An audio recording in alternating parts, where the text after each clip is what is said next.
મોરબી માળિયા મિયાણા તાલુકાના નવલખી બંદરે Indonesian કોલસાનું loading અનલોડિંગનું કામ સંભાળતી શિપિંગ કંપનીની બનાવટી લોડિંગ સ્લીપ, વેબ્રિજની સ્લીપ જેવા કોમ્પ્યુટરાઇઝ દસ્તાવેજી પુરાવા બનાવી તેનો અસલ તરીકે ઉપયોગ કરી 2 ટ્રકમાં 80 ટન કોલસો ભરી દીધા બાદ ગણતરીમાં 2 ટ્રક વધારાના ભરાઈ ગયા હોવાનું સામે આવ્યું હતું, જે અંગે ઊંડાણપૂર્વક તપાસ કરતા સમગ્ર બનાવટી લોડિંગ સ્લીપનું કૌભાંડનો પર્દાફાશ થયો હતો। સમગ્ર તપાસની ગંધ ટ્રક ચાલકને આવી જતા કોલસાથી ભરેલા ટ્રક મૂકી બંને ટ્રક ચાલકો સ્થળ ઉપરથી નાસી ગયા હતા। ત્યારે શિપિંગ કંપની દ્વારા બંને ટ્રકના ચાલકો, ટ્રકના માલિકો તથા સમગ્ર બનાવટી દસ્તાવેજી પુરાવા બનાવનાર તથા તપાસમાં જેના નામ ખુલે તેની વિરુદ્ધ પોલીસ ફરિયાદ કરવામાં આવી છે। મોરબી જિલ્લાના માળિયા પોલીસ સ્ટેશનમાં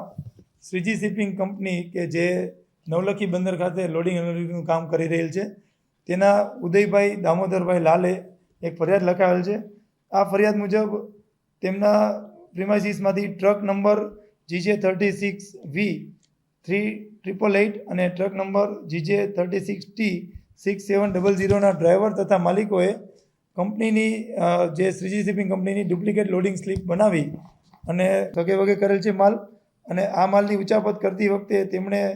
પોતે મેળાપીપણું કરી અને કાવતરું રચીને અગાઉથી સ્લીપ બનાવેલી છે અને સ્લીપ મુજબ 80 મેટ્રિક ટન કોલસો